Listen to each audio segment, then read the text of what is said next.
ভাইয়েরা আমার, বন্ধুরা আমার, ফিলিস্তিনের মানুষ 3 তলার উপরে থাকতো, মসজিদে আসতো না, পানি খেত না, বদলে মদ খেত, কোরআন মানত না, শরীয়ত মানত না, ইসলামের কানুন কায়দা কানুন তারা ভুলে গিয়েছিল। মহান আল্লাহ বলেন, যখন কোরআন ছেড়ে দেবে, মসজিদ ছেড়ে দেবে, আমি জালেম বাদশা দিয়ে তোমাদের শাইস্তা করব। সুবহানাল্লাহ বলুন। ওয়ালা তাহিনু ওয়ালা তাহজানু ওয়া আনতুমুল আলাউনা ইন কুনতুম মুমিনিন। তোমাদের সিকিউরিটি দেব আমি, তোমাদের গ্যারান্টি দেব আমি, তোমাদের অথরিটি দেব আমি, তোমাদের নিরাপত্তা দেব আমি, শুধু তোমরা যদি মুমিন হও। দেখবেন বিশ্বের সবথেকে বেশি বিপদ এই ভারতে মুসলমানদের ওপর এসেছে, কিন্তু মুসলমান সম্মুখীন হয়েছে কিসে? ইমানের তাগাজায় বেদুইনকে হারিয়ে দিয়ে মুসলমান জিতেছে। জোরে বলে আলহামদুলিল্লাহ, জোরে বলে নারে তাকবীর। ভারতবর্ষের মাটিতে বলে মুসলমানকে তাড়াবো,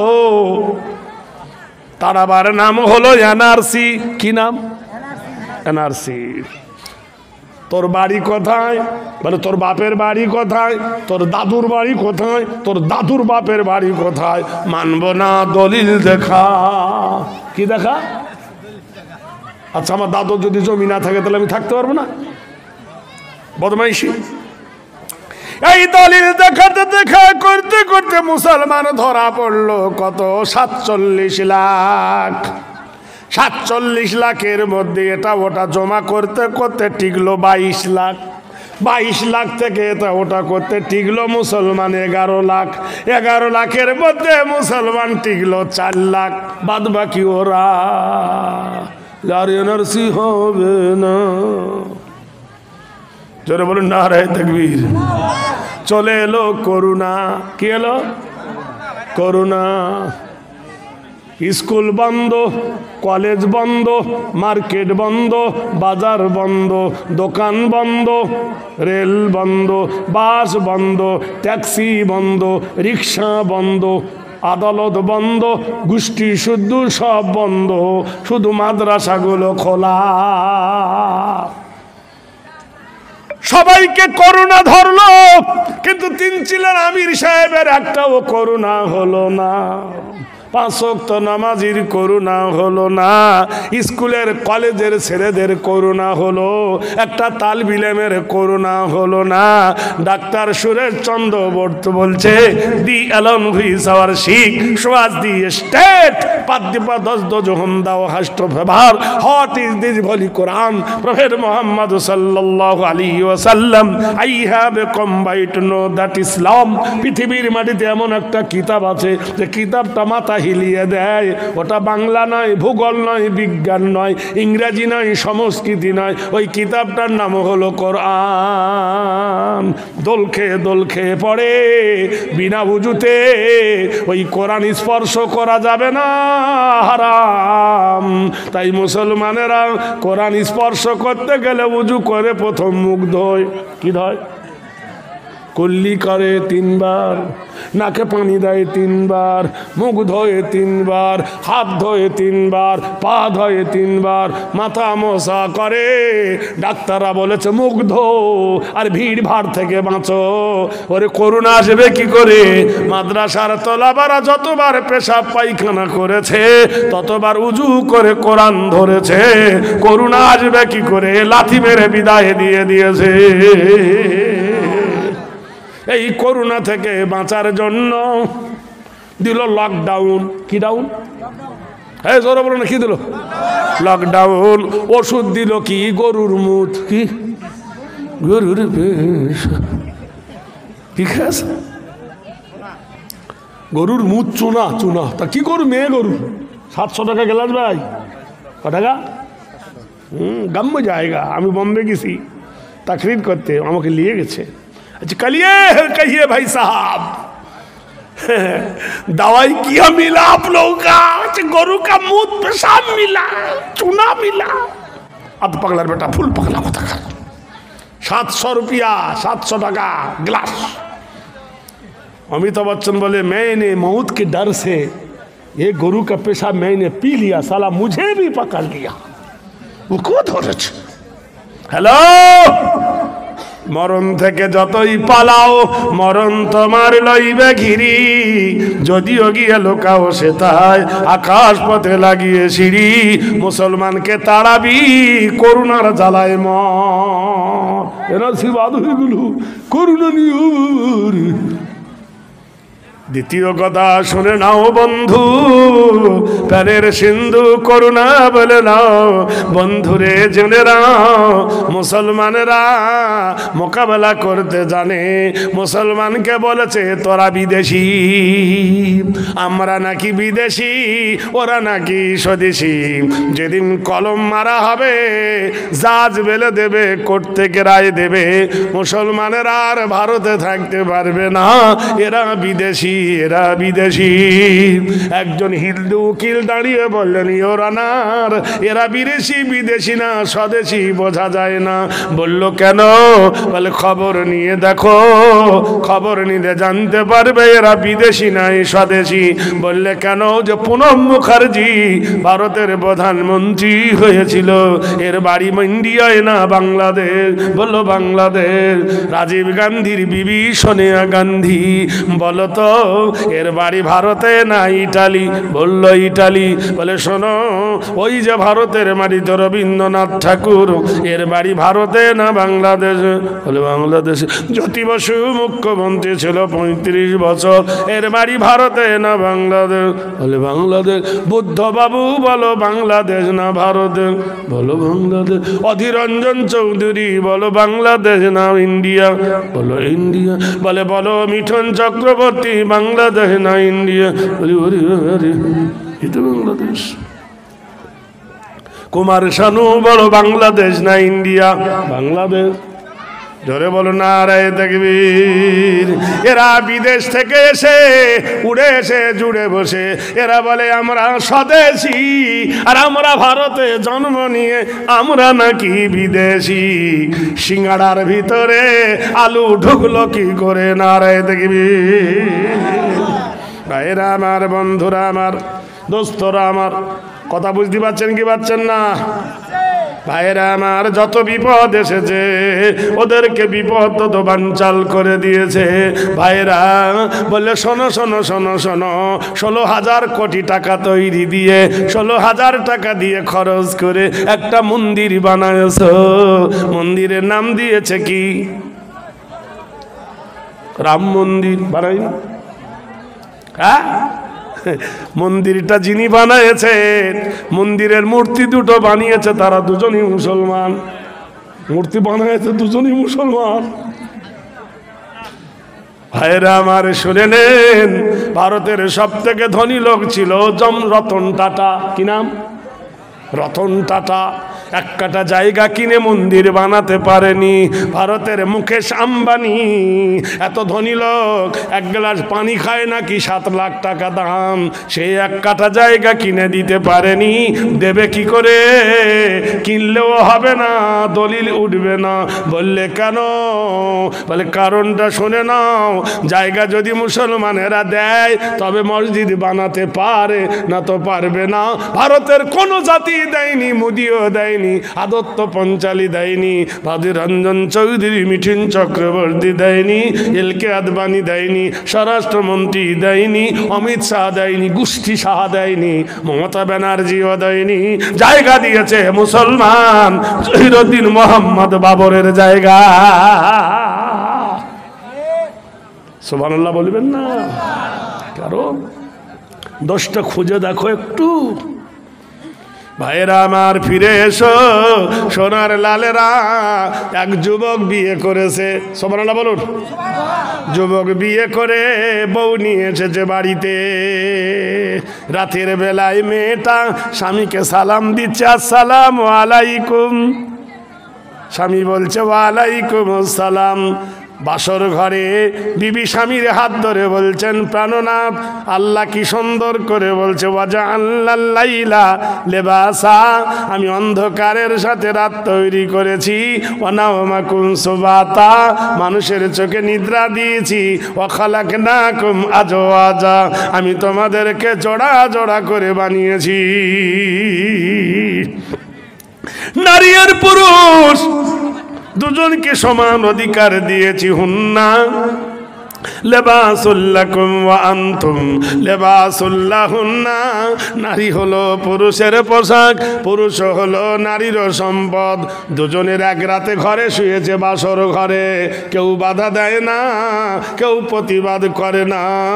সুন্নাত মান কদ আরসালনা ক্বাবলাকা মির রাসূল, নবীর সুন্নতকে অনুসরণ করে দেখুন, এই যে তুফানগঞ্জের মেয়ে আর ধুবড়ির বেটা, তুফানগঞ্জের ছেলে ধুবড়ির মেয়ে, দুজনার বিয়ে দিল 10 মিলে, বিয়ে বন্ধনে আবদ্ধ হয়ে গেল। মেয়েটার বাবা মা স্বামীর ঘরে পাঠালো, ছেলেটার বাবা মা মেয়ের ঘরে পাঠালো, কোনো রকমের আপত্তি নাই। আছে না? আছে। আমার বেটা হাকিম আর অমুক মেয়ের কাছে শুবে, এরকম বলতে পারবে? ও যদি বলে আমার মেয়ে প্রধানমন্ত্রী, স্বামীর কাছে কেন ঘুমাবে, এরকম বলতে পারবে? কি সুন্দর সিস্টেম। আল্লাহ বলছে, তোরা যখন এক বালিশে মাথা দিলি, ঘুমিয়ে গেলি, জুইয়্যিনা লিন্নাসে হুব্বু শাহাওয়াতি মিনান নিসা, স্বামী আর স্ত্রী যখন প্রেম সাগরে ডুব দিয়েছ, আমি আল্লাহ ওয়াজআলনাল লাইলা লিবাসা, আমিও তেমন অন্ধকারের সাথে রাত তৈরি করেছি। ও কামারাম মনিরা, আমি চাঁদের আলো আকাশে জ্বেলে দিয়েছি। ওয়াজআলনা আরদা ফিরাশা, আমি জমিনটা পায়ের তলে বিছাইয়ে দিয়েছি। ওয়াল জিবালা আওতাদা, আমি পাহাড় দিয়ে জমিনটাকে পেরেক মেরে দিয়েছি, যাতে না নড়ে না চড়ে। যদি নড়ানড়ি করে, চড়াচড়ি করে, প্রেমের মধ্যে ঘাটতি হবে। আমি আল্লাহ দুজনকে কি সুন্দর সিস্টেম বানিয়ে দিয়েছি। মেয়েটা স্বামীর হাত ধরে কইছে, শুনু স্বামী, আমি এমএ পাস। আমি কি পাস? আমি যখন কলেজে যেতাম, আমার বাবা ট্যাক্সি করে পাঠাতো, দুটো গার্জেন দিত। হেই, আমার মেয়ের দিকে যেন কেউ দৃষ্টি না দেয়, তার চোখ তুলে নিবি। আমি যখন স্কুল থেকে আসতাম, আমার ভাইয়েরা তাকাতো, কোনো ছেলে যেন ওর পিছনে না লাগে। এহেন সোনার জীবন তোমাকে দান করলাম প্রাণনাথ, এই রাতের বেলায় বলো আমাকে তুমি কেমন ভালোবাসো। যুবক বলছেন, বিবি রে, এই জামানার নবী আদম, তার একটাই মাত্র বিবি ছিল, তার নাম হলো হাওয়া। কি বিবি? সব নবীর 2-3টে বিয়ে, কমসে কম 2। আর আদম নবীর একটাই বিবি, বিশ্ব সুন্দরী মা হাওয়া। আমাদের ছিল মাতা, হে বিবি তোর সঙ্গে দিলাম কথা। মেয়েটা বলছে, আমাকে তুই অন্য কাউকে বিয়ে করবে না তো? তো ওরে বিবি শুনে নে, তুই থাকতে কেন বিয়ে করব, তুই যে আমার অমূল্য রতন। মেয়েটা বলল, শোনো, আমি মরে গেলে কি করবে? এখন তো করবো না বলছো, আমি মরে গেলে কি করবো? আচ্ছা, মরে গেলে স্বামী বিয়ে করলে মেয়েটা জানতে পারবে কি? এক জায়গা থেকে কোনো খবর আসে না, কোনো টেলিফোন যায় না, সেই জায়গাটার নাম কি? হাত্তা যুরতুমুল মাকাবির কাল্লা সাওফা তালামুনা ইলমাল ইয়াকিন লা তারাবুন্নাল জাহিম। পৃথিবীর সবকে মিথ্যা বলা যেতে পারে, কিন্তু কালকে মরণ মিথ্যা বলতে পারো না। পৃথিবীর সবকে অনিয়ম বলতে পারে, কিন্তু সিস্টেম ছাড়া তুমি বলতে পারবে না। তোমার নানা নানির পেট দিয়ে হয়েছে তোমার মা, তোমার দাদু আর দাদির পেট থেকে হয়েছে তোমার বাবা, বাবা না আসলে তুমি হওনি, মা না হলে তুমি হওনি। তাহলে তোমার প্রথম হয়েছে নানা আর নানি, তারপর সিস্টেম এসেছে তোমার মা, তোমার মার পেট থেকে এসেছ তুমি। সিরিয়াল ছিল নানির পেট থেকে মা, মার পেট থেকে তুমি। কি যাবার সময় কি কোনো সিরিয়াল আছে? আছে? যে আগে নানা মরবে না নানি মরবে, না আগে বেটা মরবে না মা মরবে, কোনো সিরিয়াল আছে? এই জোরে বলুন না, কোনো সিরিয়াল নাই। আল্লাহ বলছে সেখান থেকে কোনো ফল আসে না, সেখান থেকে কোনো রিপোর্ট আসে না। হাত্তা জুরতুমুল মাকাবির, ওই কবর থেকে কোনো খবর কেউ দিতে পারে না। বাদশাহ হও, আমির হও, নেতা হও, আলেম হও, হাফেজ হও, কারি হও, মুফতি হও, সবকে সুফাইদ লেবাস মে জানা হোগা কবর কি ছায়া তলে। বন্ধুরে, তোমাকে থানের কাপড় পরে এই কবরে শুতে হবে, সেখানকার খবর কেউ পায় না। বিবি বলছেন স্বামী, আমি মরে গেলে তুমি কি বিয়ে করবা না? প্রেমে পড়েছে পাগলা, বুঝতে পারছে না কিসে পড়েছে, প্রেমে পড়ে পাগলা। না, তোকে ছাড়া আর বিয়ে করব না, তোর জন্য ঘর ছেড়েছি, তোর জন্য দাস ছেড়েছি, তোর জন্য সমাজ ছেড়েছি, তোর জন্য মা বাপ ছেড়েছি, তোর জন্য ইজ্জত ছেড়েছি, সব তোর জন্য ছেড়ে দিয়েছি, তোর জন্য। মেয়েটা বললো কি খুশি, বিয়ে করবে না, তুই মরে গেলেও আমি করবো না। কি করবে? যে তোর কবরের ধারে বসে বসে তোর মাগফিরাতের কামনা করব। আচ্ছা বলুন দিনি, এমন কথা শুনলে বিবি আনন্দ পাবে না, খুশি হবে না দুঃখী হবে? স্বামী বলছে তাহলে বল, আমি মরে গেলে তুই কি করবি?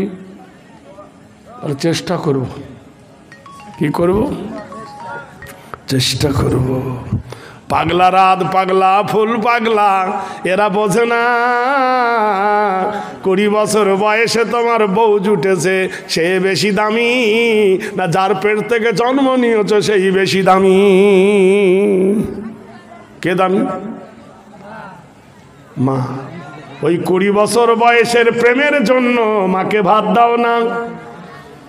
যে বাপ তোমাকে ঘাড়ে করে নিয়ে গিয়েছিল বাজারে, যে বাপ ছেঁড়া জামা গায়ে দিয়ে তোমাকে নতুন জামা দিয়েছিল, যে বাপ তোমাকে লেখাপড়া শিখিয়েছিল, সাইকেল ঘড়ি কিনে দিয়েছিল, যে বাপ তোমার মোবাইল কিনে দিয়েছিল, যে বাপ তোমাকে লেখাপড়া শিখিয়েছিল, সেই বাপ বুড়ো হয়ে গেছে, ঠান্ডায় শীতে কাটে, বাপের গায়ে একটা চাদর দিতে পারো না, বিবির গায়ে শাল চাদর। বাপ শুয়ে মাটিতে, বউ শুয়ে খাটেতে, বাপ শুয়ে পাটিতে, বউ শুয়ে খাটে দে। বাপ খায় ছোট মাছ, বউ খায় বড় মাছ, মা খায় পুঁটি মাছ, বিবি খায় ইলিশ মাছ। এ বলে রসগোল্লা, বিবি খায় রসগোল্লা, মার কপালে জোটে না রসগোল্লার ঝোল, আর বলে আমি জান্নাতে যাব। জান্নাত নাকি পড়ে আছে। কোরআন ডিক্লার দিল, নবী বলে দাও। কি বললেন কোরআন? লা তাবুদু ইল্লাল্লাহ, আল্লাহ ছাড়া কারো ইবাদত করো না, করো না। ওয়াবিল ওয়ালিদাইনি ইহসানা, আল্লাহর পরে তোমার মা বাপের সেবা করবে। ওয়াকুল্লাহুমা কাওলান কারীমা, মা বাপের সঙ্গে নম্র হয়ে কথা বলবে, ভদ্র হয়ে কথা বলবে, উচ্ছৃঙ্খল হয়ে কথা বলবে না। পৃথিবী বুকে বলে মাতা স্বর্গং পিতাস। এ ভাই তোরা উঠতেছি কেন, কি হলো? এই জন্য আমি কমিটিকে বলেছিলাম তাড়াতাড়ি জুড়িও, এরা বেলা ডুইবে তুলবে। ডাবের দাম বেশি না নারকেলের দাম বেশি? ডাবের দাম 60 টাকা, নারকেলের দাম কত? 25 টাকা। এ কজন সব নারকেল হয়ে গেছি দেখেন না, সভাপতি হয়েছে, সহসভাপতি। আমরা নারকেল না ডাব? হ্যাঁ, কথা বলে না। এই আরেক ডাব নারকেল বসে আছে। ভাইরা আমার, বন্ধুরা আমার, একবার বলুন নারায়ে তাকবীর, আরো জোরে। স্বামী কি বলল? তুই মরে গেলে আমি আর বিয়ে করবো না। মেয়েটা কি বলল? আমি চেষ্টা করব। সালাসাতুনা লিয়ালিল ওয়াল্লাইলু ওয়ান্নাহার, 3 দিন গেল, মেয়েটাকে ধরলো জ্বরে। কিসে? ডেঙ্গু জ্বর। জ্বর হলো, জ্বরের কাঁপুনি সহ্য করতে না পেরে ফালাউলা ইজা বালাগাতিল হুলকুম ওয়া আনতুম হিনাইজিন। আল্লাহর কোরআন বলতেছে যখন তোমার মরণ আসবে, হুলকুমে এসে যখন নিঃশ্বাসটা ঘড় ঘড় ঘড় ঘড় করবে, ওয়া আনতুম হিনাইজিন, তুমি তখন অসহায়, তখন তুমি নিঃসহায়। তোমার 4 তলা 5 তলা বাড়ি পড়ে থাকবে, সোনার গদি পড়ে থাকবে, বিল্ডিং পড়ে থাকবে, অট্টালিকা পড়ে থাকবে। কুল্লু নাফসিন যায়কাতুল মাউত, তোমাকে মরণ বলে ঘোষণা করে দেওয়া হবে। তুমি মরে গেছো, মসজিদে এলান হবে, রাস্তায় এলান হবে, নগরবাসী তোমাকে ধরতে আসবে। মাছি ওড়ে গালে, চক্ষু নাহি মেলে, পিপিড়ে ধরেছে দেহে, হাত পা থাকিতে না পারো তাড়াতে, আহারে বলবে না কে? কেউ বলবে? হ্যাঁ, জোরে কেউ বলবে? মাছি হা হা করে মাছি উঠছে, পিঁপড়ে ধরেছে। তোমাকে নিয়ে যাবে কবরে শোয়াতে বন্ধুরে। কয়দিন পরে মেয়েটা গেল মরে। মরে গেলে কি করে? মাটি দিতে হবে। মেয়েটাকে মাটি দিয়ে দিল কবর বাড়িতে। যুবক কাঁদে, আয় রে আল্লাহ, ওয়াদা করেছি, ওয়াদা খেলাপ করা হলো কাফের, ওয়াদা খেলাপ করা হলো মুনাফিক। বিবির কবরে বসে বসে কান্দে, বলে আল্লাহ আমার বিবিকে তুমি ভালো রাখো। গ্রামবাসী বলছে হ্যাঁ রে, বিবি কার মরেনি, তোর একার নাকি? বাড়ি চল। টেনে নিয়ে বাড়িতে গিয়ে দুটি খেতে দেয়, আবার কবর বাড়ি চলে যায়, আবার টেনে নিয়ে আসে, আবার কবর বাড়িতে যায়, আবার নিয়ে আসে, আবার কবর বাড়িতে যায়। লোকে বিরক্ত হয়ে গেল, প্রতিদিন আর কত ডাকবো, ওকে আর কেউ ডাকে না, খেতে আর পায় না।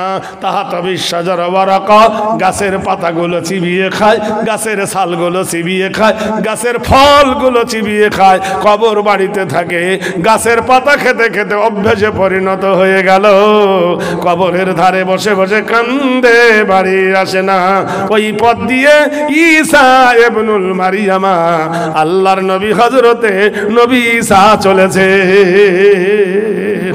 গভীর রজনী অন্ধকারে রাতে কান্দে। আল্লাহর নবী বলছেন, কে রে এই গভীর রাতে অমন করে কেন কান্দিস? যুবক নবীর গলার আওয়াজ পেয়ে ছুটে গিয়ে নবীর পা দুখানা জড়িয়ে ধরে বলে, ওগো নবী, ওগো ঈসা, ওগো মরিয়ম নন্দন, ওগো আল্লাহর নবী গো, তুমি তো মৃত ব্যক্তির সঙ্গে কথা বলতে পারো। ওগো নবী, তুমি তো মৃত ব্যক্তিকে জাগ্রত করতে পারো। 5000 বছরের কোন পুরাতন কবরের কাছে গিয়ে যদি নবী বলতেন কুম্বি জিনিল্লাহ, ওঠো মুর্দা জিন্দা হও, নবীর কথা শুনে আল্লাহর তরফে মুর্দা জিন্দা হয়ে যেত। নবী ঈসা মৃত ব্যক্তির সঙ্গে কথা বলতে। নবী, আমার বিবি কেমন আছে একটু ডেকে দেখাও। হায় রে সোহাগের বিবি, এত সাদের করে জমি বন্ধন দিয়ে, এত সাদের বিয়ে জমি বন্ধন দিয়ে বউ এনে দিলাম, আর সেই বউ আমার মরে গেল, কিছু বলি না। আর এত সাদ করে জমি টমি বন্ধক দিয়ে বিয়ে করে বউ নিয়ে এলাম, আর সেই বউ মরে গেল, যাবার সময় কিছু বলে যেতে পারল না। নবী বললেন, যুবক তোমার তাতে লাভ কি? বললেন, নবী লাভ আছে, আমি জানবো বিবি আমার দুঃখী না সুখী। প্রত্যেক পুরুষ তার বিবিকে ভালোবাসে। কবরের ধারে নবী ডাক দিলেন, কুম বিজিনিল্লাহ, আল্লাহ রাস্তে মুর্দা জিন্দা। সুবহানাল্লাহ বলুন। ভাইরে বন্ধুরে আমার, বিশ্ববাসীরে, আল্লাহর নবী, দয়ার নবী মুহাম্মদ রাসূলুল্লাহ, জোরে বলুন সাল্লাল্লাহু আলাইহি সাল্লাম।